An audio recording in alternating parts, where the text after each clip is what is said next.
Welcome to পরিপূর্ণ study point. আজকে তোমাদের জন্য একটি অত্যন্ত গুরুত্বপূর্ণ কোশ্চেন নিয়ে হাজির হয়েছি।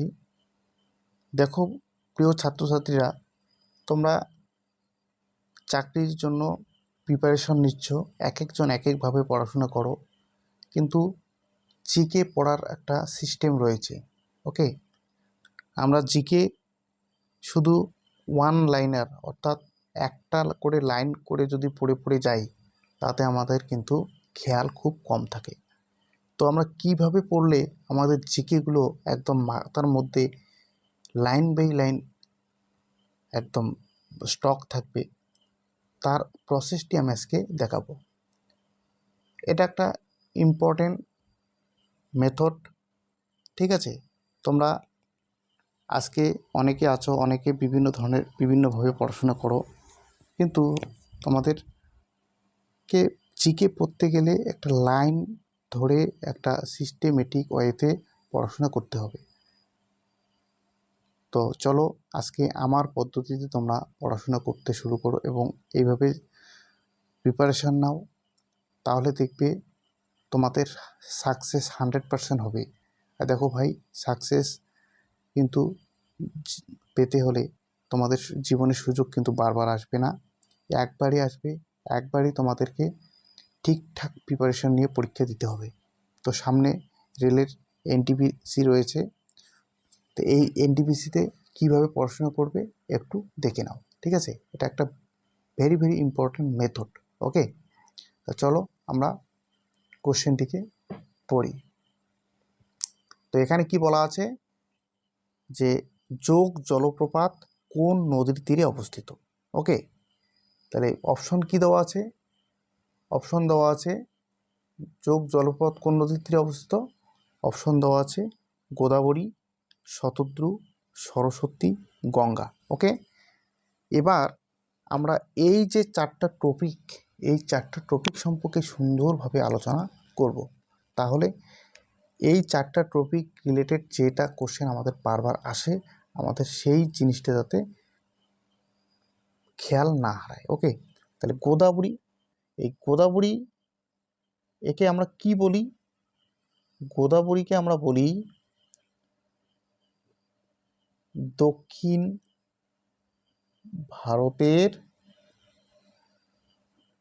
গঙ্গা। ওকে, তাহলে গোদাবরীকে কি বলি? দক্ষিণ ভারতের গঙ্গা। একে আবার কি বলা হয়? একে বলা হয় বৃহৎ গঙ্গা। ওকে,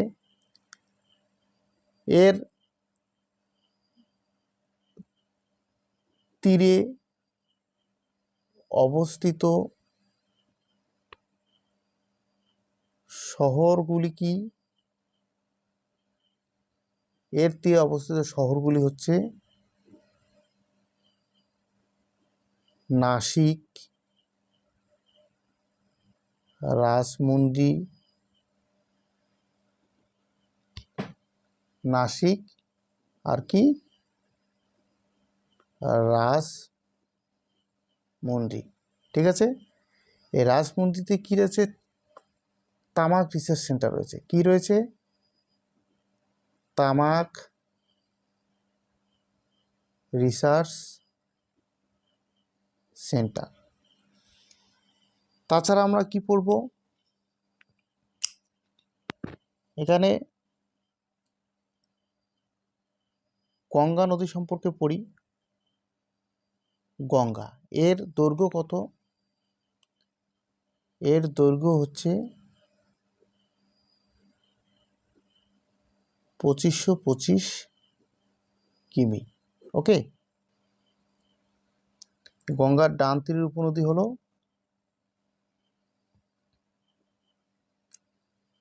যমুনা, সোন,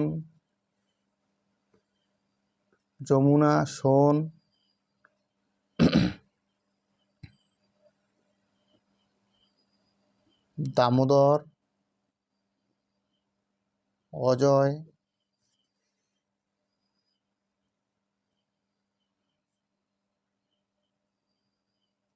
বাম তীরের উপনদী কি? বাম তীরের উপনদী হচ্ছে গণ্ডক, কোশি, রামগঙ্গা,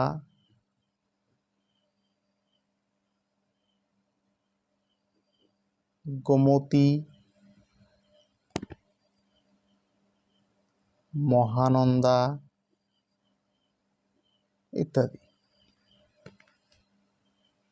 এবার এখানে কি বলছে, এখানকার উত্তর হবে সরস্বতী নদীর তীরে যোগ জলপ্রপাত রয়েছে। এবার যোগ জলপ্রপাত সম্পর্কে জানি। কোথায় অবস্থিত? সরস্বতী নদী কোথায় অবস্থিত? সরস্বতী নদী হচ্ছে কর্ণাটক রাজ্যে অবস্থিত।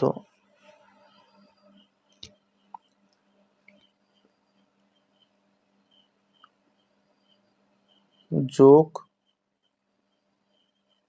জলপ্রপাত, ঠিক আছে, কর্ণাটক রাজ্যে অবস্থিত যোগ জলপ্রপাত। এর অন্য নাম হলো কি কি? একটা হচ্ছে গের সোপ্পা জলপ্রপাত বা মহাত্মা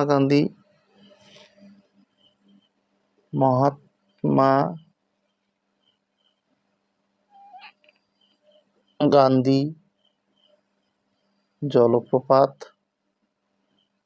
ঠিক আছে।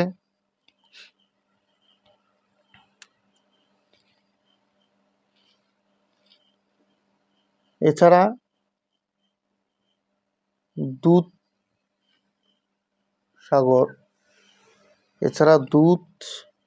সাগর জলপ্রপাত,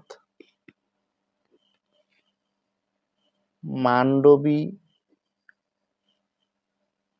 নদীর তীরে অবস্থিত।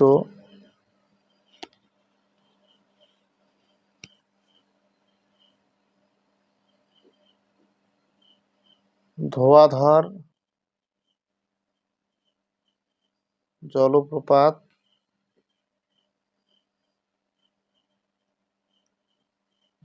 জলপ্রপাত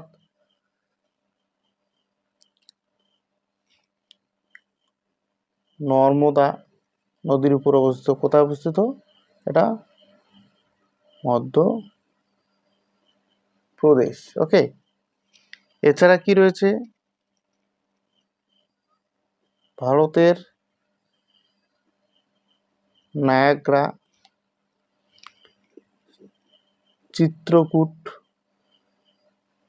চিত্রকূটকে ভারতের নায়াগ্রা বলা হয়। কোন নদীর তীরে অবস্থিত? ইন্দ্রাবতী। কোথায় অবস্থিত? উড়িষ্যাতে। ওকে।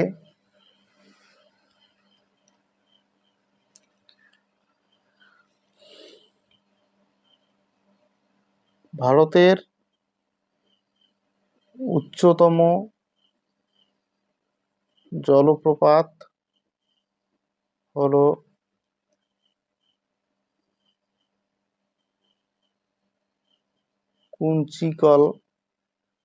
কুঞ্চিকল জলপ্রপাত। এটা কোথায় অবস্থিত? এর